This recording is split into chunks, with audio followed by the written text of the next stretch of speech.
আসসালামু আলাইকুম, সবাইকে স্বাগত জানাচ্ছি নতুন আরেকটা ব্লগে। তো এখন কিন্তু মাত্র 5টা বাজে, অন্ধকার হয়ে গেছে। আর আমি যাচ্ছি ডাক্তারের কাছে। সবাইকে ভিডিওটা দেখার অনুরোধ রইল। আমার সিজার হওয়ার পর আমি কীভাবে কাটিয়েছি এখানে ইটালিতে। সিজার হোক বা নর্মাল হোক, কী কী মেডিসিন দেয় কিংবা দেয় না, সে সম্বন্ধে ছোটোখাটো কিছু কথা বলবো আপনাদের সাথে। আর এখন যাচ্ছে আমার প্রাইভেট ডাক্তারের কাছে, কারণ আমার যেহেতু ডায়াবেটিস ধরা পড়েছিল আর হাতে প্রচণ্ড ব্যথা 15 দিন ধরে। তো এখানে ডাক্তারের অ্যাপয়েন্টমেন্ট পেতে খুব সময় লাগে, আর এখানে কোনো মেডিসিন দেয় না, এটা হলো সবচেয়ে দুঃখের বিষয়।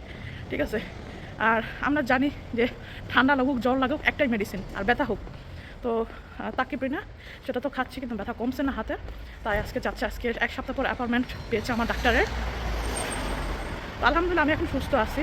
আর আমার ডায়াবেটিস টেস্ট করার জন্য একটা কাগজ লাগবে, সেই জন্য আমার ডাক্তারের কাছে আর বিশেষ করে যাওয়া, কারণ আমার ডায়াবেটিস অনেক হাই ছিল। ঠিক আছে,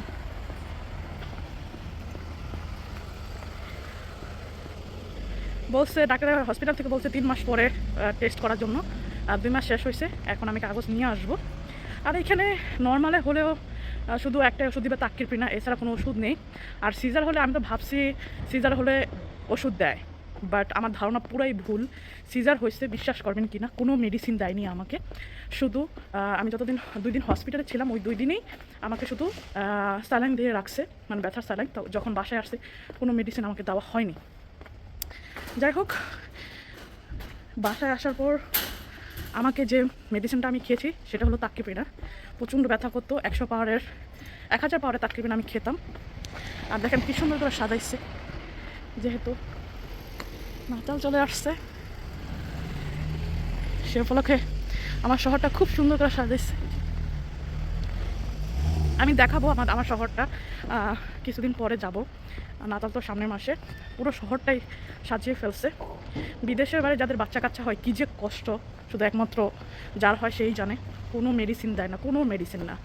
আমার খুব খারাপ অবস্থা হয়ে গেছিলো, আমি প্রায় 10 দিন পর্যন্ত খাওয়া দাওয়া করতে পারি নাই, এতটা খারাপ অবস্থা হয়েছে।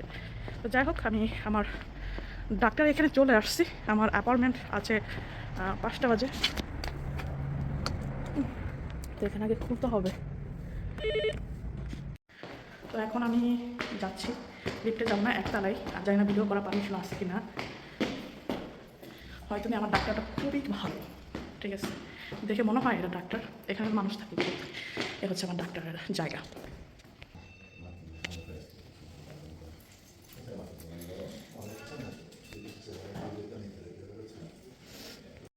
তো ডাক্তার দেখানো শেষ, এখন এখন যাবো ছেলেকে আনার জন্য।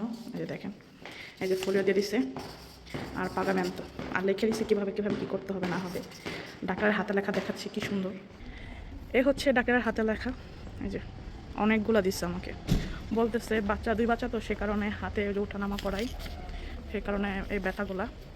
তো এখন যাব হলো বড় ছেলেকে আনার জন্য। 6টা বাজে ছুটি হবে, সকালে গেছে, এখন থেকে বাসায় আসা হয়নি আমার ছেলের।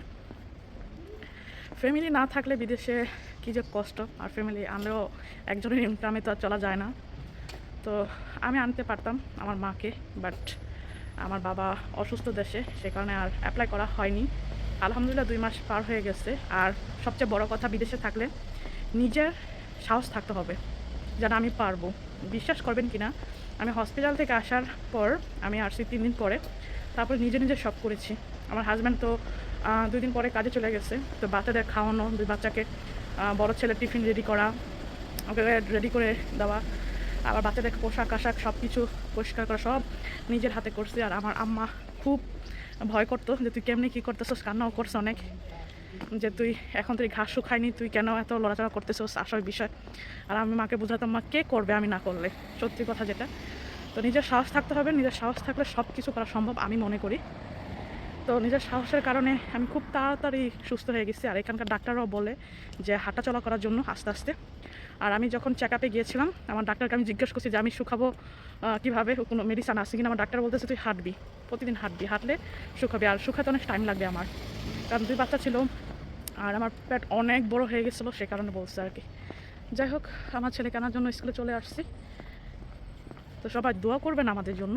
আর কারো কিছু জানার থাকলে আমাকে অবশ্যই কমেন্টস করে বলতে পারেন, আমি যতটুকু পারি আমি আপনাদের সাথে শেয়ার করব। এখন আধা ঘন্টার মতন এখানে বসতে হবে আমার।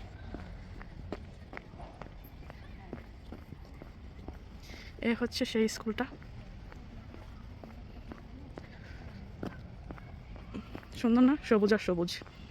আস্তে আস্তে দিন বড় হচ্ছে।